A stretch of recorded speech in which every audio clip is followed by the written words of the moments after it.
लक्ष्मी नारायण भगवान की जय। प्यारी साध संगत,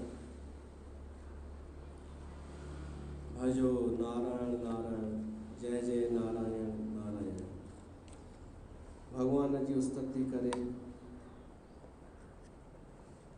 हिन पावन वातावरण में। देवर्षि नारद विरचित भक्ति सूत्र ते सत्संग करे रहिया आहियूं। तव्हां सभिनीनि जो स्वागत आहे।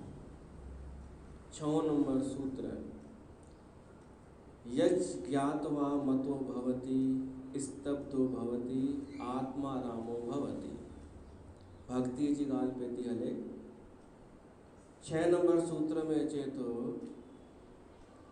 यज ज्ञात्वा, जंहिंखे ॼाणे करे, भक्ति के ॼाणे करे।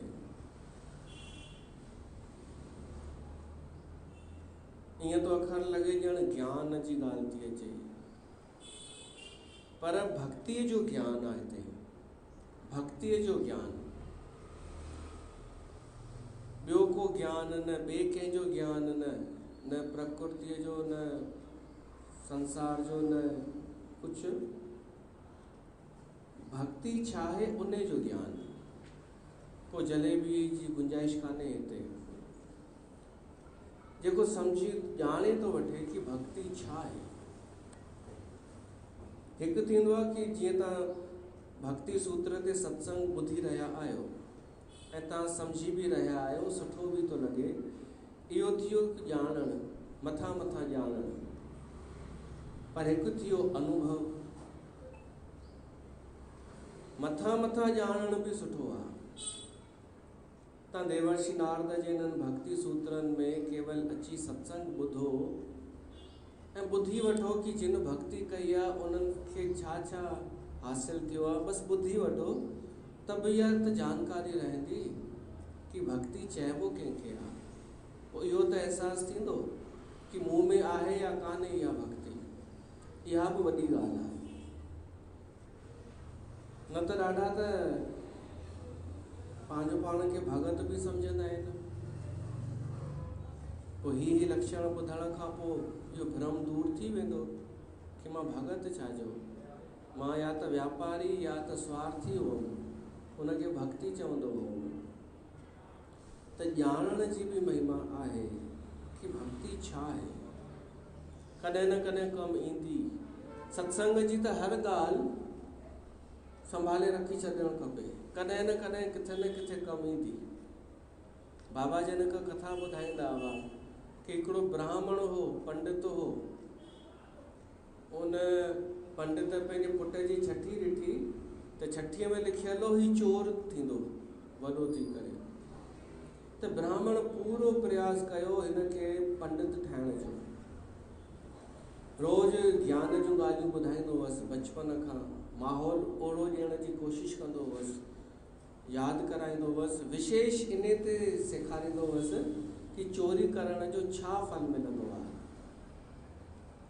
ऐं उन में बि महिनत एॾी की ब्राह्मण कि हिक हिक चोरीअ जो वर्गीकरण करे ॿुधायईंसि। हिन चोरीअ जो ही फल मिलंदो अथई, हिन चोरीअ जो ही फल। चोरी करणु सुठो न आहे।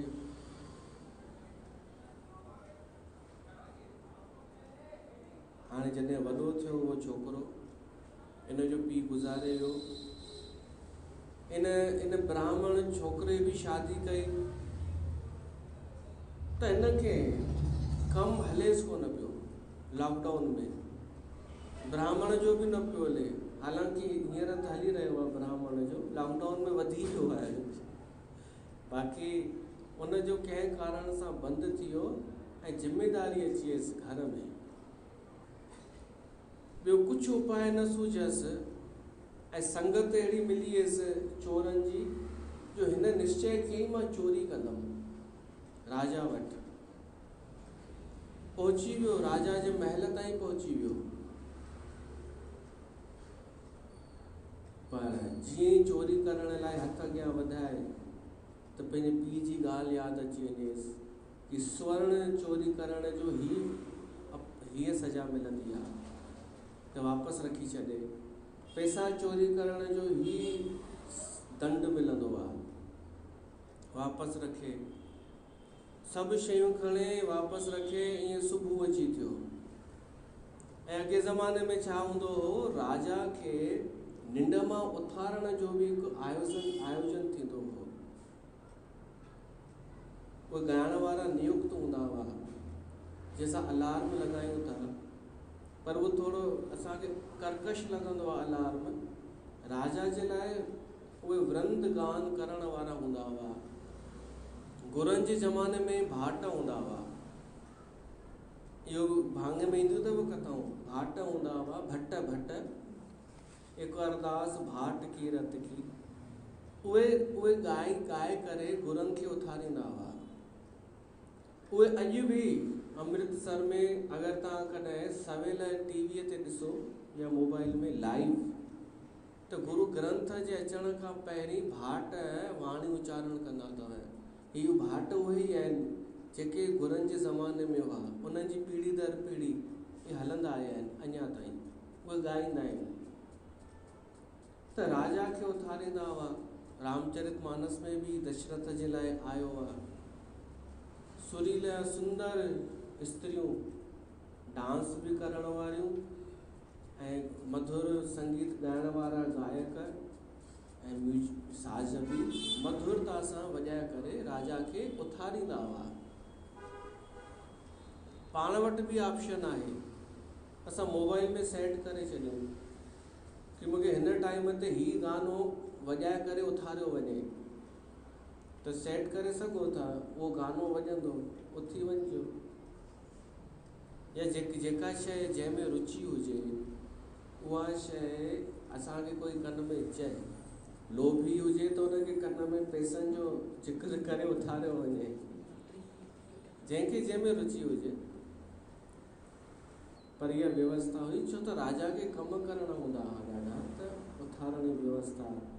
चोर खे सॼी राति थी वई त उहो ॻाइण वारनि ॻाइण जो शुरू कयो, चोर अची फाथो त राजा जे पलंग जे हेठां ई लिखी वियो। हाणे राजा निंड मां उथियो, ॾाढो प्रसन्नता सां, ॾाढो आनंदित कि मां केॾो भाॻनि वारो आहियां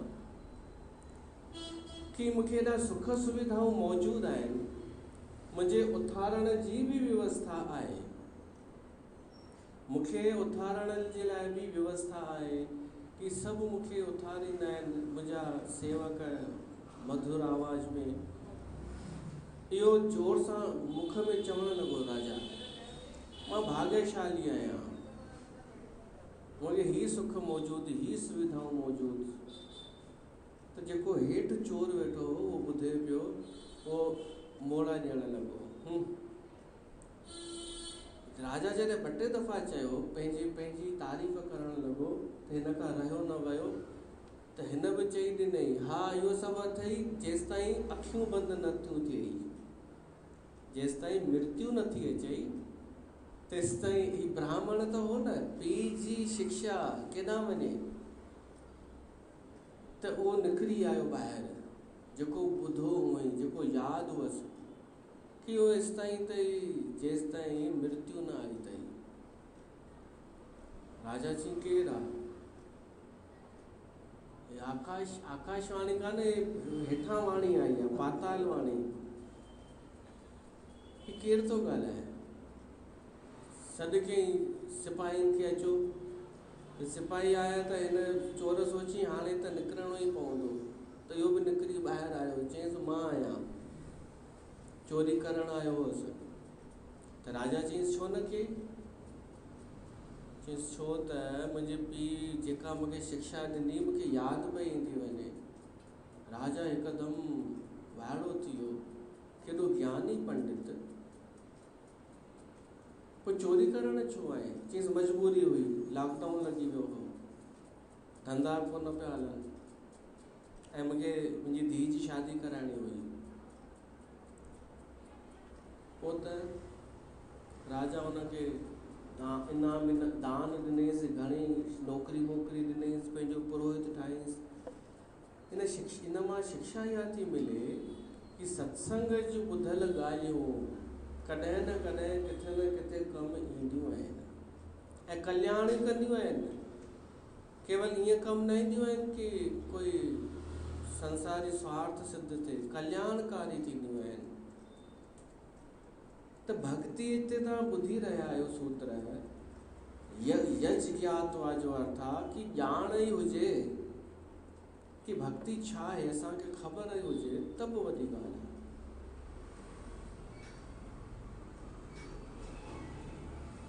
भक्ति यज ज्ञात्वा, जंहिंखे ॼाणे करे, पोइ अॻिते लक्षण अचनि था कि जंहिंखे ॼाणे करे मतो भवति। केवल ॼाणण सां बि मतो भवति माना नशो, हिकु नशो थी वेंदो आहे। भक्तीअ में हिकु नशो आहे।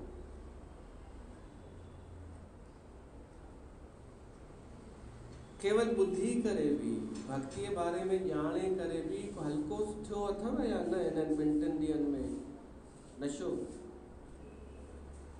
हल्को सो सुरूर, महांगो वारो न, हल्को सो कि कुझु ॿुधो हूंदव त महसूसु थींदव, हल्को सो हिकु सुरूर।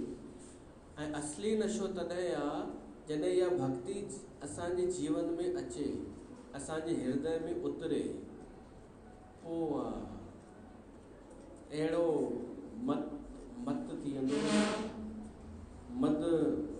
मत जो उहा शराब बि कुझु न लॻे।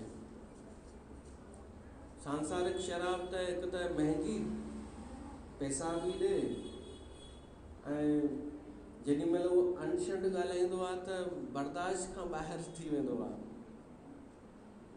स्त्रियूं इहो ई सोचींदियूं आहिनि कि शराब एॾी ख़राबु शइ आहे जो इहा माण्हुनि खे जानवर ठाहे छॾींदी आहे, पर ईअं न आहे।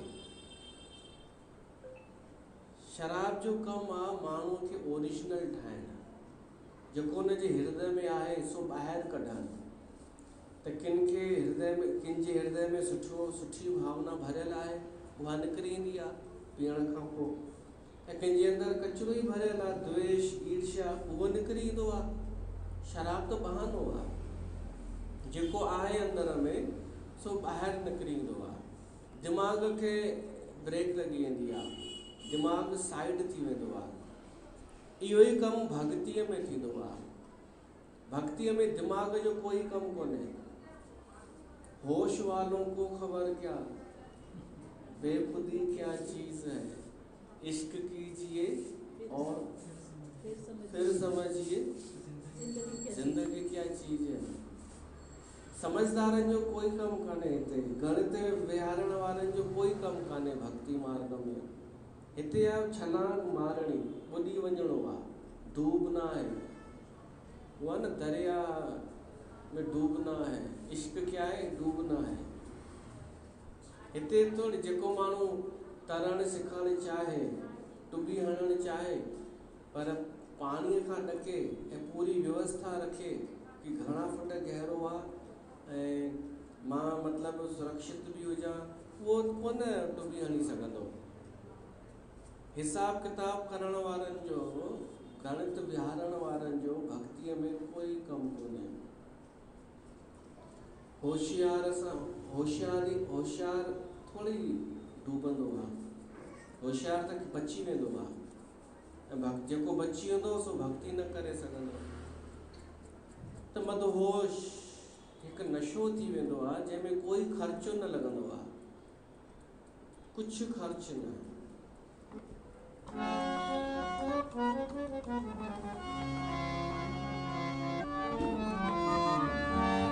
जब तू हरि नाम रात जो दीह जो सुबह ऐं शाम,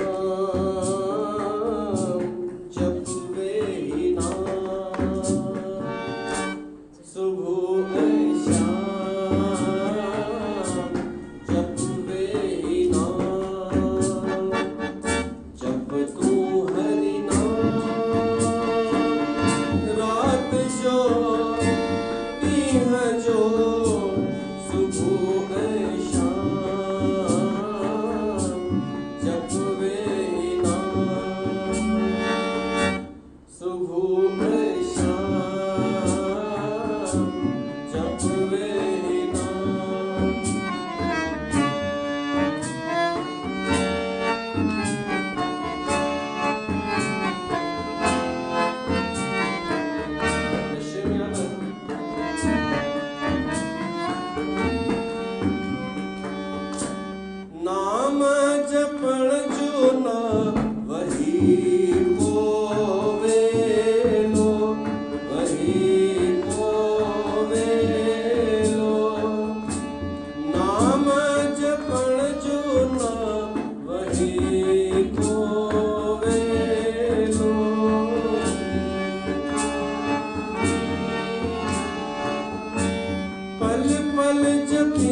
जिन भी जपियो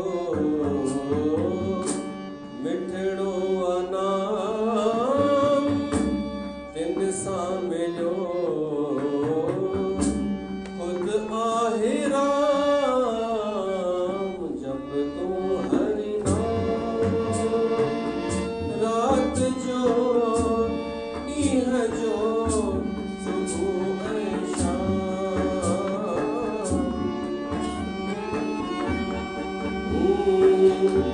सुबुह ऐं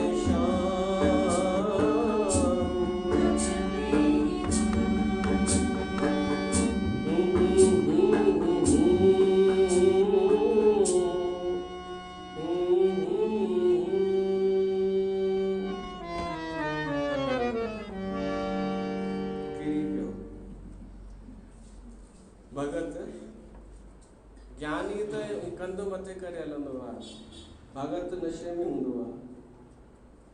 छो त यज्ञ ज्ञातवा मतो भवति, हिकु नशे में खुमारीअ में अची वेंदो आहे भगत।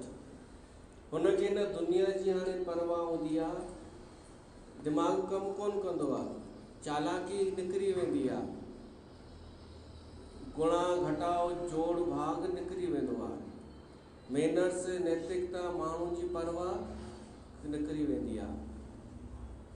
हू पंहिंजे हुन में हूंदो आहे, तव्हांखे लॻंदो ही सचाईअ खां दूर आहे, वास्तविकता खां दूर आहे, पर हू पंहिंजे हुन में ॾाढो ख़ुशि आहे। भली उहा कल्पना चओ, पर हू भॻवान सां ॻाल्हियूं पियो थो करे, हू भॻवान जे बारे में ख़ुदि ई कल्पना पियो थो करे, सोचे पियो थो, आनंदित पियो थो थिए। इहा निशानी आहे भक्तिअ जी। रामकृष्ण परमहंस हूंदो हो, उहो त केवल वञे केॾां पंहिंजे शिष्यनि सां गॾु ऐं कोई भॻवान जो रुगो नालो खणे त उहो हुनखे अलाए छा थी वेंदो हो, पंहिंजे मस्तीअ में अची वेंदो हो, कंट्रोल में ई न रहंदो हो, नचणु लॻंदो या अलाए छा छा ॻाल्हाईंदो, राम राम पाण बि शुरू थी वेंदो।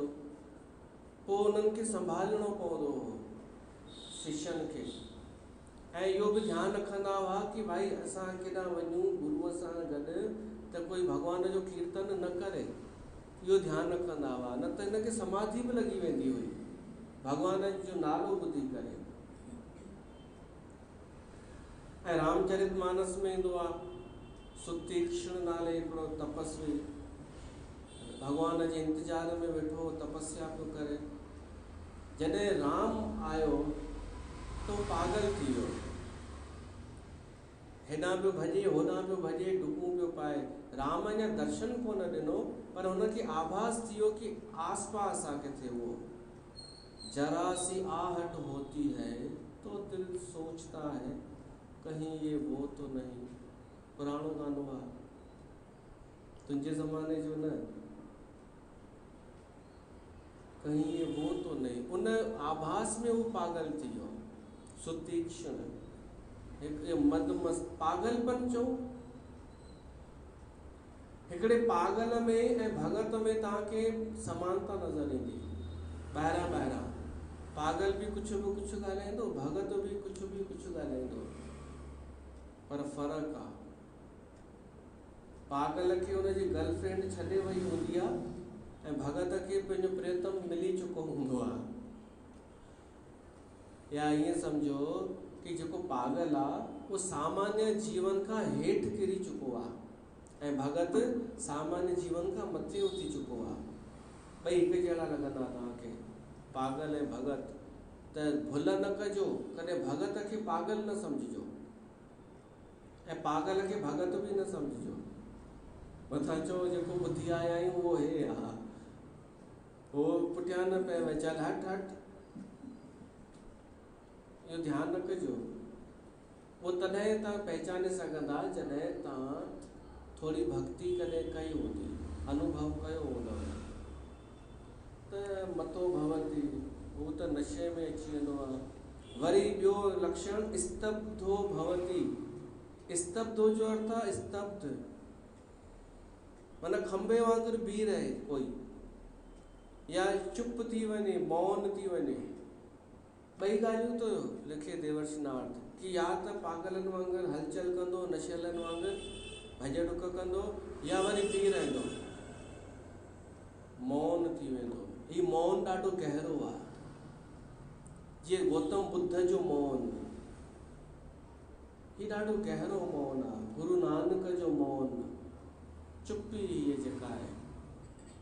उद्धव जॾहिं आयो वृंदावन में, महाज्ञानी ब्रह्मज्ञानी उद्धव आत्मज्ञानी गोपियुनि वटि उन्हनि खे ज्ञान ॾियणु आयो, त गोपियुनि में इहे ई हरकतूं ॾिठई कि के गोपियूं उछकनि पिए थियूं, नचनि पिए थियूं, कृष्ण खे यादि पिए थियूं कनि, ॼण को नशेलो हुजे या पागल हुजे, ऐं के गोपियूं वरी चुप वेठियूं आहिनि, बसि चुप उनजे यादि में। त उनजी आहे छा चकर? पर उनखे महसूसु थियो कि वातावरण कुझु अलॻि आहे। हितां जो जेको वातावरण मां महसूसु पियो थो कयां, इहो मूंखे ज्ञान में बि कोन मिलियो। ज्ञान में मन शांत थी वेंदो आहे, त हिकु आनंद प्राप्त थींदो आहे, स्व जो अनुभव थींदो आहे, ख़ुदि जो। उनखां वधीक आनंद पियो थो अचे मूंखे हिननि जिन जो मन जागरूक आहे, जिन जो मन रमजी चुको आहे प्रेम में, पर ॿाहिरां दिमाग़ बार बार चए कि अरे ही कहिड़ो पागलपन आहे, कृष्ण मूंखे हिननि वटि मोकिलियो आहे ज्ञान सेखारण लाइ। पर हृदय बार बार उछलूं पियो मारे कि मूंखे छो दबाए वेठो आहीं, मूंखे निकिरण दे ॿाहिरि। त ही ख़ुदि कंफ्यूज थी वियो। तॾहिं हुन पहिरीं कोशिशि कई कि मां हिननि खे ज्ञान ॾियां, त हू चवंसि थी ज्ञान व्यान रख पाण वटि। असां ज्ञान दिमाग़ सां त ज्ञान जो कोई संबंध कान्हे। ज्ञान जॾहिं हृदय में ॻाल्हि अचे, मन में अचे, हंडायूं त वैल्यू आहे, बाक़ी सिखिणो थोरे ई आहे। त अनुभव में असांजे केवल हिकु ई शइ आहे, कृष्ण। असांजो मन हिकिड़ो ई आहे, मन न भयो 10-20, हिकिड़ो मन आहे, उहो कृष्ण सां गॾु हली वियो। त असांखे कुझु ख़बर कान अथई। थोरी देरि उते वेठो त हिनखे सम्झ में अचणु लॻो कि कृष्ण मूंखे हिननि वटि मोकिलियो आहे त कुझु त आहे।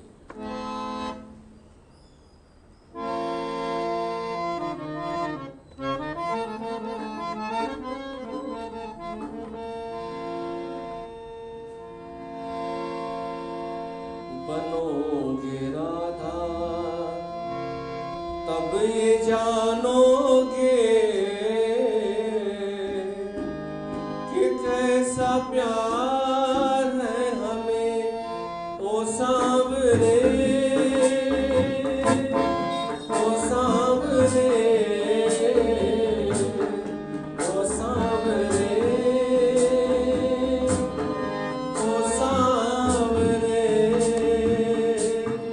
बनोगे राधा तब ये जानोगे कि कैसा प्यार है हमें।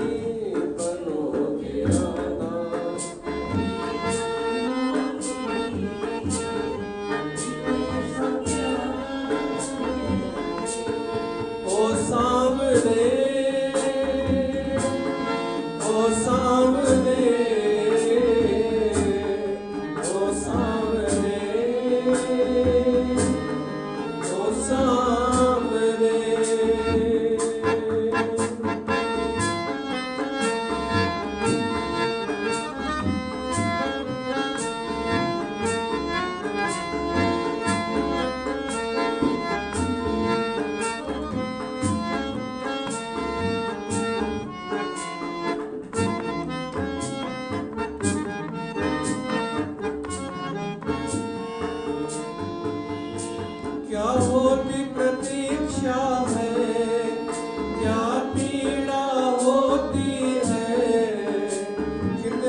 ये जानोगे कि कैसा प्यार है हमें, बहेंगे आंसू।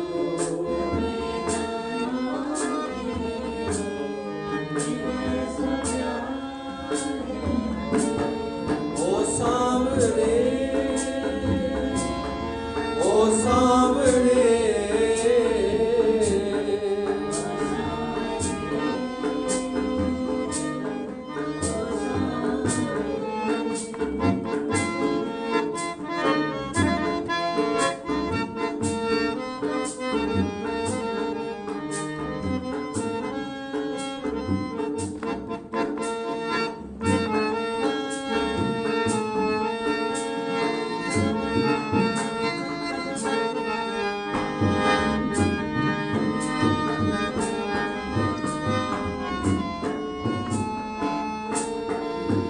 अब एक तमन्ना है, हर फिर से जन्म मिले, मैं श्याम बनूं तेरा, तू राधा बन के जिए, बनोगे राधा,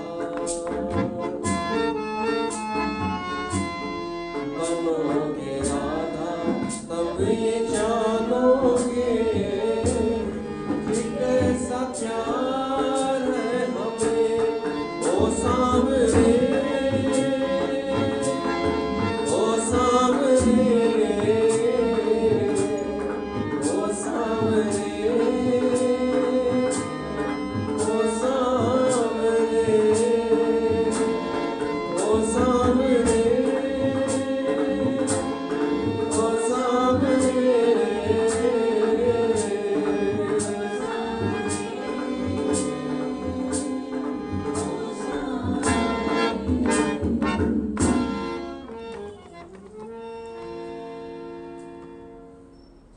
क्या जानोगे मोहन तुम प्रेम की भाषा, क्या होती है आशा, क्या होती निराशा, करोगे प्रेम तो ये जानोगे। कृष्ण के तू चवन कि प्रेम कंदे तो ख़बर पवंदे। हाणे उन हिननि खे सेखारियो हुन ई आहे, उनखे तू चवन ईअं थींदो आहे। उहो प्रेमी छा ॻाल्हाईंदो आहे, छा थो उनजो मीनिंग निकिरे, उनजो कोई मीनिंग कोन निकिरंदो आहे। शिकायत बि कंदो आहे या कुझु आरोप बि हणंदो आहे, त उनजो मतिलबु कढण जी कोशिशि न कजो, जेको हृदय सां ॻाल्हाए रहियो आहे। जहिड़ी तरह नंढड़ी प्याली हुजे, कटोरी हुजे, उन में केतिरो ईंदो पाणी, जेतिरी उनजी कैपेसिटी आहे, पर सॼो समुंड तयारु हुजे उन कटोरीअ में भरण लाइ, त कटोरी जी हालत कहिड़ी थींदी। तीअं ई थी वेंदो आहे जॾहिं भगत जे भीतर परमात्मा प्रकट थींदो आहे, उनजो प्रेम ईंदो आहे, हू संभाले कोन सघंदो आहे, हू समाइजी कोन सघंदो आहे। परमात्मा जो प्रेम, परमात्मा ख़ुदि प्रकट थींदो आहे। शरीर नंढो पवंदो आहे, मन नंढो पवंदो आहे, त इन करे हू मदमस्त थी वेंदो आहे, पागल बि थी वेंदो आहे, कोई सम्झी कोन सघंदो आहे। उहो त करोगे प्रेम तो जानोगे, पोइ जॾहिं असां उहो कंदासीं भॻवान सां प्रेम, त ॼाणंदासीं। यज ज्ञात्वा मतो भवति स्तब्धो भवति, अहिड़े प्रेम खे ॼाणण वारो मदमस्त थी वेंदो आहे, स्तब्ध थी वेंदो आहे, मतिलबु शांत, मौन, चुप थी वेंदो आहे, जीअं गोपियूं थी वियूं। टियों आहे आत्मा रामो भवति। आत्मा राम, आत्मा अखर त ज्ञानी जो आहे, पर उहो न, आत्मा जो आनंद उनखे प्राप्त थींदो आहे। आत्मा राम, हुनजी आत्मा आनंदमयी थी वेंदी आहे, प्रसन्न थी वेंदी आहे। असांजा 5 शरीर थींदा आहिनि, तव्हां ॿुधी चुका आहियो। हिकु त ही स्थूल शरीर, इनखे भोजन खपंदो आहे, 5 शरीरनि खे भोजन खपंदो आहे। हिन शरीर खे त इहो ई भोजन जेको रोटी खाईंदा आहियूं। ॿियो अथव प्राणमयी कोश, उनखे खपंदी आहे शुद्ध हवा। तव्हां जंहिं घर में रहो, जंहिं रूम में हुजो, उते शुद्ध हवा अचणु खपे, सुठी हवा। इनखे चइबो, उन सां असांजो जेको प्राणमयी कोश आहे न, उहो पुष्ट थींदो आहे। त डबल ख़ुशी थी वई, हिकु भोजन जी तृप्ति, पुष्टि, क्षुधा निवृत्ति, उहा ख़ुशी, ऐं वरी प्राणमयी सुठी वायु मिले घर में वेठे वेठे ई, त इहा असांजो प्राणमयी कोश तुष्ट थींदो, त असांखे ॿी ख़ुशी मिली वई। टियों थींदो आहे मनोमयी कोश।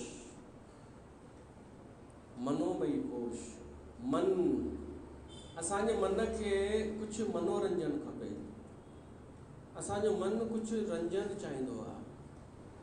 त प्राण वायु जे अलावा बि कॾहिं असां टहलणु निकिरी वियासीं, सैर करणु निकितासीं, प्रकृतिअ जे विच में पक्षियुनि खे ॾिठोसीं, या मनोरंजन जा जेके सुठा साधन मौजूदु आहिनि, थोरो उहो कयोसीं, थोरी टीवी, थोरी मोबाइल, थोरी सी, थोरो मॉल घुमियोसीं, थोरो बिना आसक्तिअ वारो।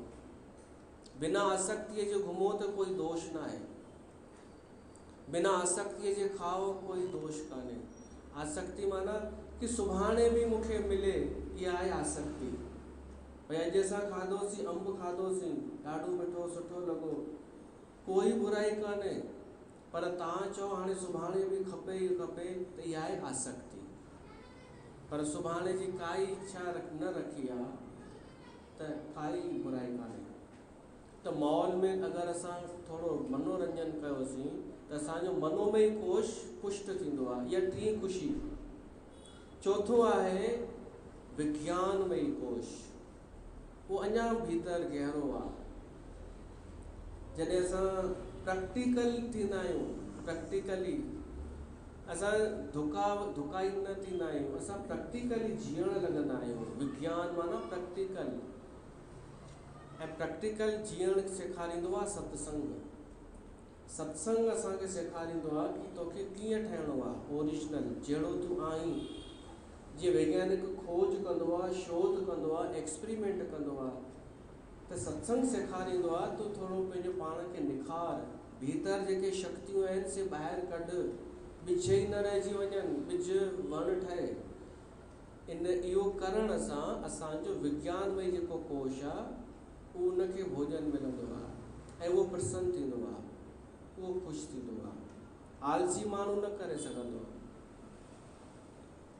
पंजो जेको आख़िरी कोश आहे, उहो आहे आनंदमयी कोश।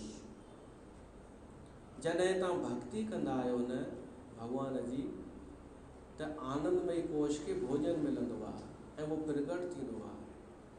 आत्मा राम, इहो आहे लक्षण भक्तिअ जो, कि उनजी आत्मा आनंदमयी थी वेंदी आहे। पंजो कोश हुनजो ख़ुशि थी वेंदो आहे। त पंज शरीरनि खे भोजन मिले त पंज ख़ुशियूं मिलंदियूं आहिनि, 5 प्रसन्नताऊं। भक्तिअ जी प्रसन्नता आहे, सिर्फ़ु भगत खे उहो आनंद मिले न, आनंदमयी कोश, त उनखे 4 न बि मिलनि त बि हले। भगत खे न बुख जी पोइ चिंता रहंदी आहे, न ॿी का शइ जी, न मनोरंजन जी चिंता। त इहो आहे 6 नंबर सूत्र, यज ज्ञातवा मतो भवति, स्तब्धो भवति, आत्मारामो भवति। बोल देवर्षि नारद मुनीअ की जय। कोई नारद जी जय न मनाईंदो हूंदो, पर हू आहे इन क़ाबिल कि असां उनखे बार बार वंदन कयूं, छो त उनजा भक्ति सूत्र ॿुधी रहिया आहियूं। हिते अॼु जे सत्संग खे विराम ॾियूं, वरी सुभाणे मिलूं था। ॿुधण सां अहंकार नाश त थींदो थो वञे, छो त न भगवत गीता ॿुधण खां मूंखे लॻे पियो हा असां भक्ति कयूं वेठा, पर जीअं हींअर लक्षण ॿुधूं वेठा त उहो त हिकु बि कान्हे को, त इहो अहंकार नाश त। ऐं ॼाण अगरि पए थी कि भक्ति हिनखे चइबो आहे त बि सुठो, सिर्फ़ु ॼाण ई अगरि पए थी त ॼाण बि सुठी ॻाल्हि आहे, कॾहिं न कॾहिं अची बि वेंदी।